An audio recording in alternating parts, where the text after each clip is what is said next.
Well, the weekend has begun. So today, as you know, I was unable to see TNA Turning Point this past Friday. But today we're going to be able to do so. This one features, of course, a very interesting event. We have, of course, the TNA Knockouts World title defended. Kalani Jordan defends it against M by Elegance. We have a three-way for the TNA Knockouts World Tag Team Champions. We have, of course, the Inspiration to defend the belts against the Angel Warriors and Crawford and Blanchard. So that's going to be a very interesting one. And then we have the X Division title defended as well. But the main event features a very interesting one. Frankie Kazarian teams up with Nick Meneth to take on Steve Macklin and Mike Santana. So that's going to be a lot of fun. Now, of course, we move on with AEW Collision. We're 1 week away from Full Gear, so a lot of things would happen, but not to mention we just entered the aftermath after Blood and Guts. I'm sure everybody is bloody and bruised, but we're going to witness some very cool matches. Alex Windsor and Riho, as you all know, are part of the AEW Women's Tag Team title tournament, gets a little bit of a warm-up because they'll be facing soon Toni Storm and Mina Shirakawa. So this is going to be a very interesting match, and we even have, of course, the TNT title defended against former champion Scorpio Sky. But the main event features an 8-man tag team match. FTR teams up with members of La Facción Ingobernable to take on Juice Robinson, Jet Speed, and the current ROH World Champion and one half of the AEW Tag Team Champions, Bandito. So that's going to be a lot of fun to enjoy.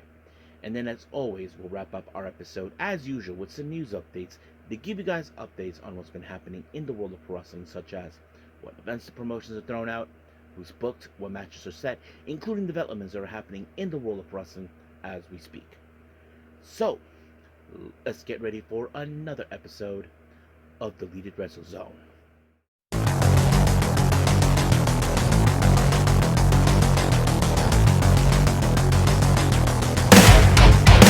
Are you ready? Get up, get up! Get up, get up! Get up, get up! Get up, get up! Get up, get up! Get up, get up! Hey everyone, welcome to Deleted Wrestle Zone, all things that is pro wrestling with AEW, NXT, New Japan Pro Wrestling, TNA, the National Wrestling Alliance, various promotions, wrestlers, matches, and championships. I am your host, J-Rod here. So, if you are new to the channel, welcome. This is a channel we do a lot of pro wrestling reviews from various promotions, not only here in the United States, but also in Japan, Mexico, Canada, Europe, the UK, anywhere where pro wrestling is not as big, but it continues to grow. We also, of course, do discussion videos, talk about various topics such as the wrestlers themselves, the promotions, factions, storylines, whatever we want to talk about.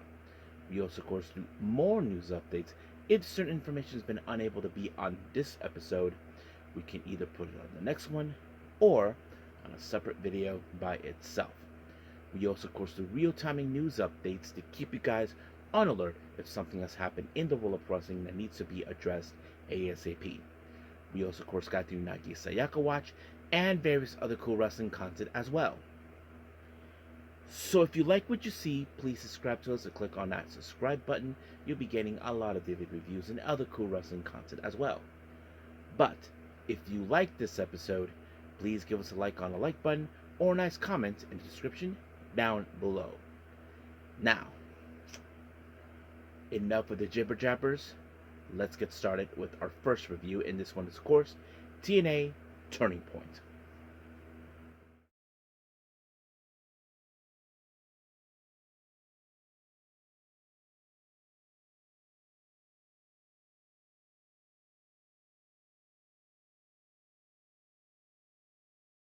Okay, TNA Turning Point. Now, I'm going to talk about something that happened in the countdown to Turning Point, which is the pre-show. Now, I'm not talking about the match, of course, something that's very interesting that happened. Now, as you all know what happened this past Thursday, at the main event, and TNA was invaded by NXT and attacked them. However, TNA President Carlos Silva, let's just say that he is not happy with the results. So he's telling them that they're telling Frankie Kazarian, our current TNA World Champion, that he's really not happy what NXT did. But however, what Frankie doesn't realize is that the fact is he's also under investigation, because in a way there was like a bit of a coincidence that NXT talent took out Mike Santana, but breaking his arm, which is the same arm that he uses when he applies the spin the block.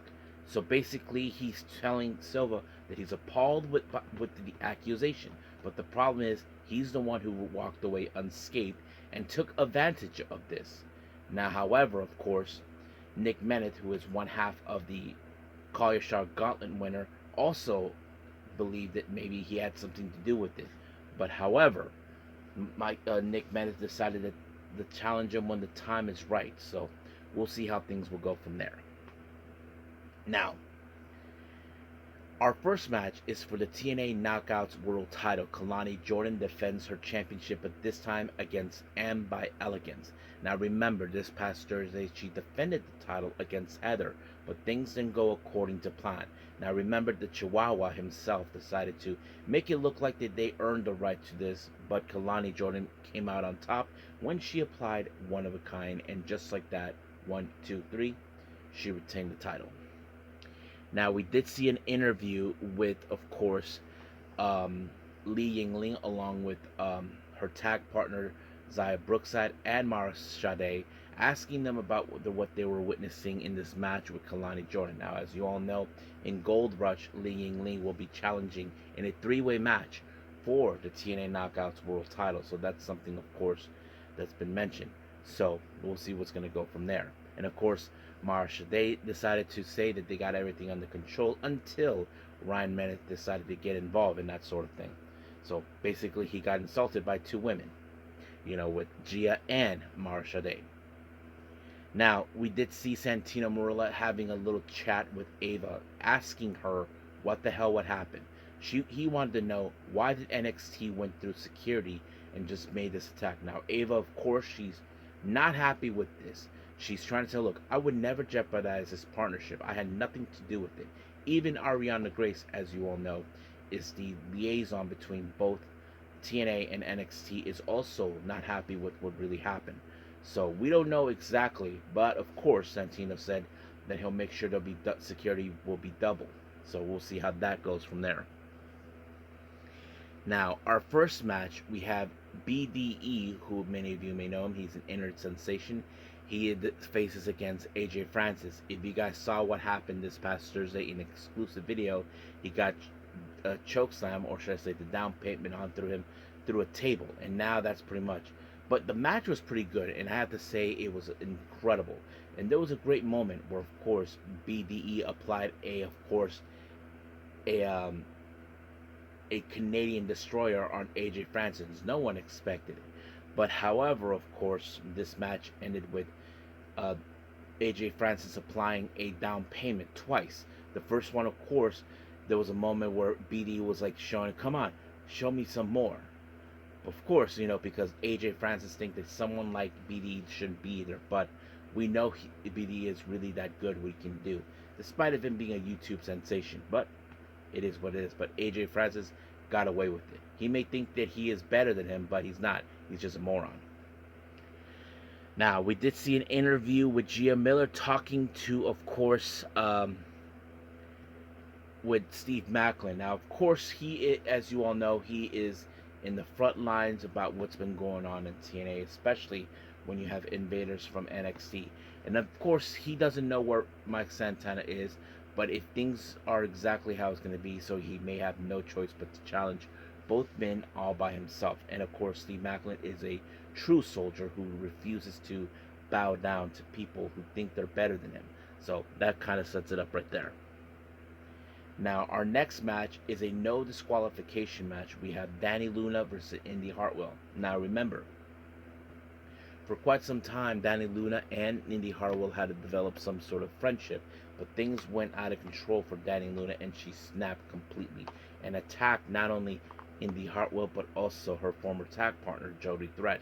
and this match was brutalized in every way possible. Danny Lewis seemed like she was going to pick up the win, but no. It was in the heart weld that applied the hurt in it onto through a chair, and just like that, 1, 2, 3, it was over. Now, our next match is for the TNA Knockouts World Tag Team Belts in a three-way. We have Tessa Blanchard and Victoria Crawford taking on the Angel Warriors, Zaya Brookside and Li Yingling, versus the current champions, the Inspiration, Cassie Lee and Jessie McKay. Now, of course, when it comes to three ways, things get out of control, and you don't know how things are going to go. But in the end, it was, of course, the Idolizer by the Inspiration onto Zaya Brookside, and it was, of course, just Cassie Lee that picked up the win by pinning her, and just like that, 1, 2, 3, done. Now, our next match, we have the Order of Four, consistent of Jason Hodge, John Skyler, and Mustafa Ali taking on Cedric Alexander and the Hardys. Now, of course, the Hardys have now been in straight up targets because, as you probably can get, the Order 4 are determined to bounce back after their big loss against, of course, the System, and now they're targeting for the TNA World Tag Team belts. But of course, we know that Tasha Steele was going to get involved, which was obvious. But of course, that idiot Agent Zero showed up, and then of course, the Hardys took him out with the chairs, but leaving Cedric Alexander by himself, and it was Mustafa Ali with the 450 splash, and just like that, 1, 2, 3, the Order of Four walked away with the win. Now, our next match, we have the System, Brian Myers, Eddie Edwards, JDC, and Moose taking on the full force of the Rascals. Yep, the Rascals are back. They have, of course, Trey Miguel, Zachary Wentz, Myrie, and of course, Desmond Xavier. Many of you remember him. He was known as Wesley, so he came back, and I thought the match was pretty good. But unfortunately, because this was a meaningful match for JDC, as you know, he'll be retiring within the next couple of months, which is part of next year. So JDC ended up on the wrong side, of course, of what was it? Of the spiral tap by Desmond Xavier, and just like that, 1, 2, 3, it was over.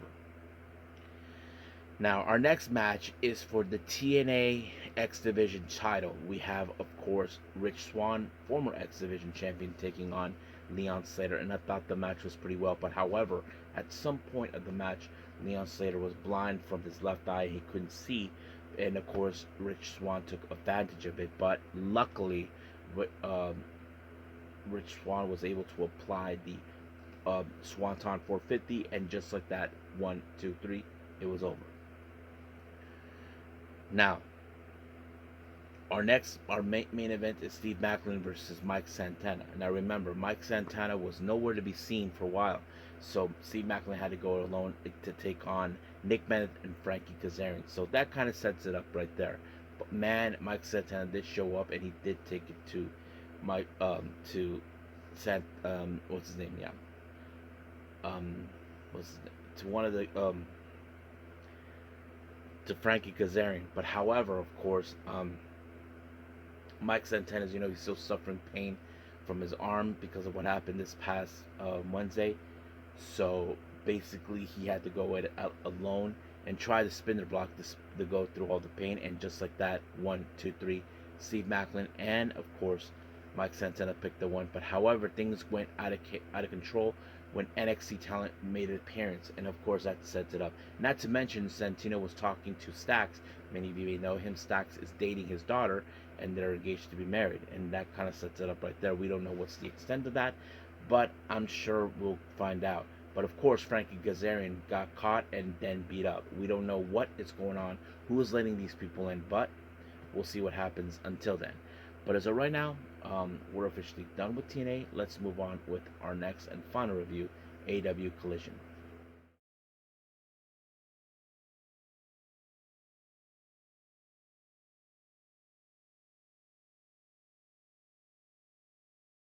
Okay, AEW Collision. Now, as I mentioned before, we come off after Blood and Guts, which was a brutal match, of course, from both the men and the women's. So we'll see how things will progress from there. Now, we opened up with the Death Riders, consistent of Wheeler Yuta, Daniel Garcia, and Pac, taking on Adam Priest, Tommy Billington, and Jay Lethal. Now, before the bell rang, Daniel Garcia attacked Daddy Magic Matt Menard, of course, because Matt Menard was questioning, because in a way, Danny Garcia said that he will not be around losers. Well, apparently, he ended up on the losing team, and of course, Garcia heard what happened and he just attacked them. And then, of course, John Moxley joined the commentary, so he was there for much of the night. However, of course, the Death Riders were definitely going to try to make the whole thing a brutalized match as much as possible. But in the end, of course, it was Pac who won with the brutalizer onto Jay Lethal. And then afterwards, Pac decided to throw in a promo, talking about Darby Allin, because of course he took great pleasure what he did to Darby Allin at Blood and Guts, burning him alive. And then he said he's going to teach him a lesson, not to get himself involved in affairs that doesn't concern him. So this could happen in full gear. So we will see what happens until then. Now, we did see an interview with Lex Luger talking to both Mark Davis and Kyle Fletcher. Now, this is the crucial part that later was revealed. Now, as you all know, Mark Briscoe was attacked during, of course, Blood and Guts. It turns out that Snake, Don Callis, sent that fat lard, Mark Davis, to attack him. So that was the whole point of what he was trying to do. Now, I don't know if John Moxley does not like what he just hear this, but of course, Kyle Fletcher, as you know, he has two things on his mind. One is to defeat the former two-time TNT champion Scorpio Sky, and not to mention try to stay focused in hopes that he will defeat Mark Briscoe and force him to join a real family, which is the Don Callis family. And I just hope that doesn't happen. Now, we did see another interview with Lex Luger talking to Tony Storm. As you know, Mina, who has been brutally attacked, well, let's just say Tony Storm is not happy for what just transpired in Blood and Guts. If you guys did not see what happened, let me give you guys a quick recap. And near the end of the entire match, well, let's just say that the Triangle of Madness forced Tony Storm to watch while Marina Shafir and, of course, Megan Bayne beat up Mina Shirakawa right in front of Tony Storm to force her to surrender. But now she's not happy with the result. She'll be coming for anybody who took a part of it and take a little bit of a revenge on that stream. Now, our next match, we have Mark Briscoe taking on Mark Davis. Now, of course, Mark Davis, as you know, he is determined to break him. But of course, Mark Briscoe is a tough SOB. He doesn't back down from anybody, especially from a fat lard like Mark Davis.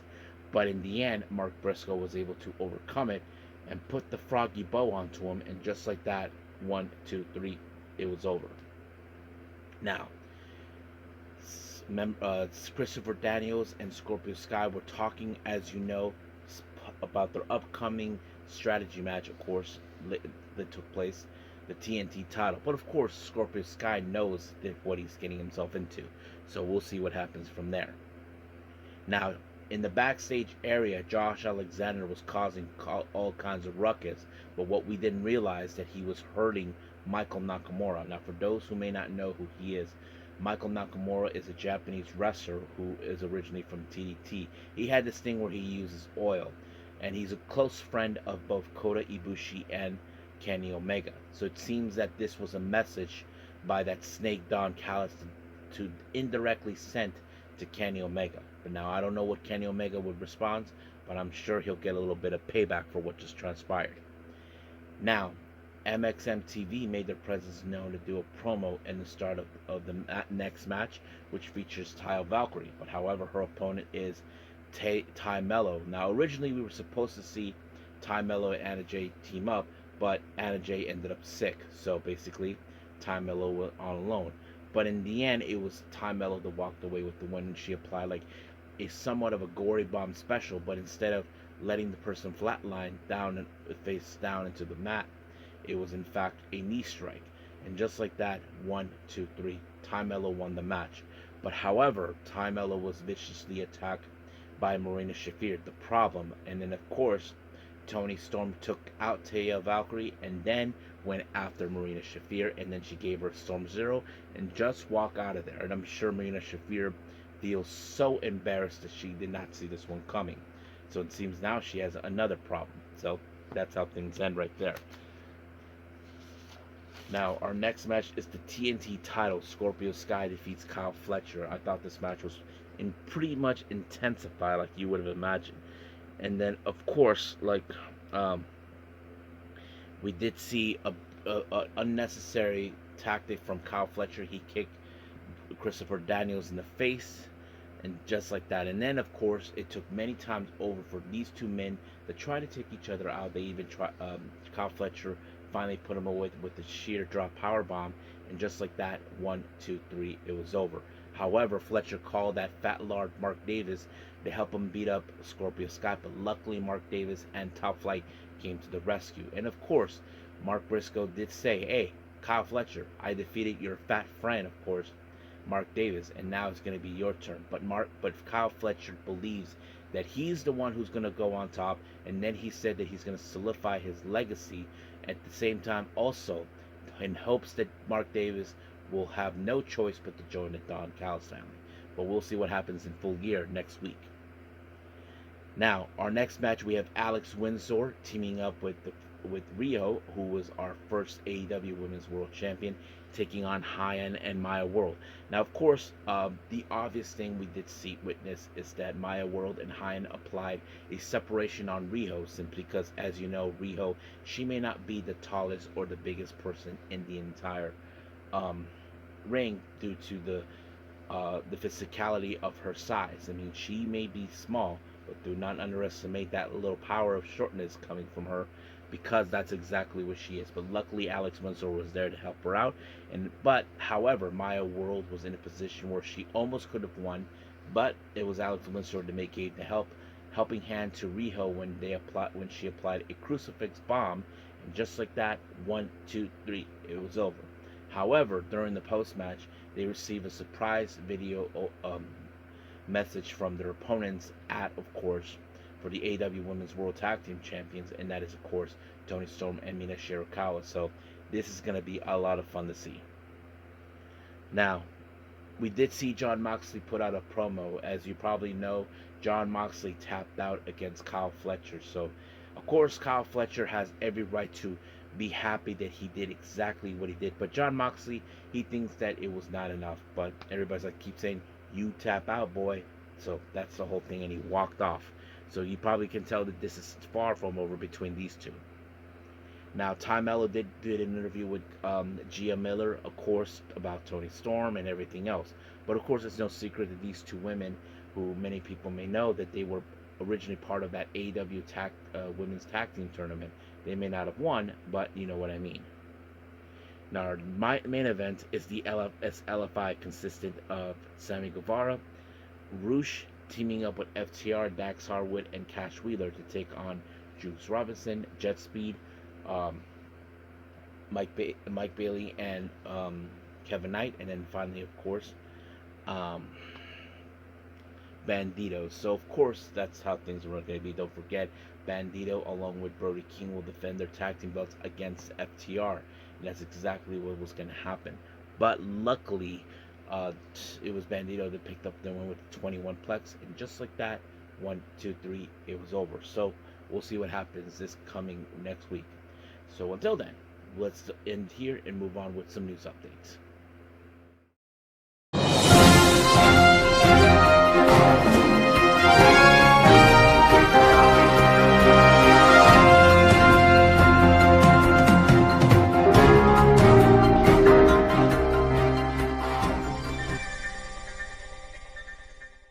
Okay, so welcome to our news updates. So let's begin, of course, as always, with upcoming events. Let's start with GCW updates. Now, as you know, they will be making their way to Seattle on December 5th for Say You Will. It was announced that the GCW World Tag Team belts will be on the line. Alec Price and Jordan Oliver will defend them against C4, Cody Chun, and Grilio Rosas. And I think that's his name. But yes, And then, of course, a day later, they'll be making their presence known in LA at the UCC for the highest in the room on the 6th of December. It was announced that Drew Parker will take on Slikopse. So that's going to be a lot of fun and a bunch of brutality. And finally, as you know, we have the newer matches for upcoming events in the for GCW for 2026. We have Do or Die that will take place on the 1st of January, which is New Year's Eve, at Ridgeway Field. They announced Shotzi Blackheart, Priscilla Kelly, Matt Tremont, uh, Marcus Mathers, and Effie. And then, of course, we have the one night only taking place on the 3rd. We have Matt Tremont, Cyclopse, Vandal 48, and then finally, of course, Cruel. So that's pretty much it from the GCW events. Now let's move on for more of upcoming events. Reality of Wrestling has announced for their Glory 8th event that will take place later on this month on the 29th. It was announced the WWE Men's ID Championship will be on the line. Cappuccino Jones will defend it against Edge Stone. Yeah, so that's the name of the wrestler, guys. So sue me about that. Then we have some Jersey Championship events. The Round Ball Rock take place on the 14th of December. They announced Brian Keith and Billy Starks will be making their presence known. Then we have the Winter Wonder Slam on the 19th of December by West Coast Pro. They announced Maya World will take on Sweet Caroline. Then of course and then finally we have the Japanese promotion P.P.P. Tokyo with the upcoming Happy New Year on the 2nd of January. They announced it's going to be at the Tokyo Square in Itabashi. Chanyota will take on Mirai, so that's going to be a lot of fun to enjoy. Now, on to some developments here. Many of you know that there's been a recent controversy when AEW made the announcement for the upcoming AEW National Championship. Now remember, NWA does have, of course, a title of that magnitude. But however, AEW decided they want to do one as well. But however, it was later revealed that Tony Khan has talked to Billy Corgan and explained the whole thing. He sees, of course, the NWA national title as a prestige belt, and he wants to build his own prestige lineage into their own. So that was the whole point. So I don't know if it's going to do any good, but we'll just have to wait and see what happens. Now, our final development here. Many of you know that Fuwa-chan made her return to pro wrestling. She's going to pursue it full time. However, Joshi legend Shinobu Kandori had some things to say about her. For those who don't know, Kandori runs her own promotion called LLPW-X. This is what she said. Should have joined us instead of Stardom. If she's fighting for a promotion that has someone as rude as Bozilla who doesn't even show up to press conferences, she won't grow. So I'll retain her here. She shouldn't be doing it in a place like that. It's not too late. Come with us. So the idea is that Kandori believes that Fuwa-chan is making a big mistake going to Stardom. Now, keep in mind, folks, Fuwa-chan has already had some exposure in Stardom. If you guys did not see this, that happened a year ago. So, pretty much it. Now, this is nothing compared like what we saw. Many of you know this, that Yoshi wrestler for Marvelous, Soya Ayame, as you know, she's a big fan of Unagi Sayaka. And she told her she wants to be a pro wrestler, but it was Unagi who implored her to go to Marvelous instead of going to Mighty Gold or Stardom. The reason she wanted her to do that is because she felt that sooner or later you have to face me, and that's exactly what happened. So it would make sense. So we don't know exactly how things are going with Fuwa-chan, how she's been training, but we're looking forward to it. She will be making her official debut by the end of this year at Dream Queendom, so stay tuned. So I think that's pretty much it what we have, so let's just call it a day. Well, I hope everybody enjoys this episode with me reviewing TNA Turning Point and, of course, AEW Collision. Now, as you know, I'm behind with the Goddesses Tag League by Stardom. I think I'm behind with day 4, day 5, and day 6, and also 2 more days with Battle Hard by Mighty Gold. As you know, did not review the other ones before the big one, so I may do those. But I'm still trying to catch up with many of the Yoshi Wrestling events, so we'll see how things will progress from there. But as of right now, we'll see how it will goes. But until then, I will see you guys in the next DWZ time, same DWZ channel. I must bid of you adieu. So, goodbye, and have a nice day. Bang.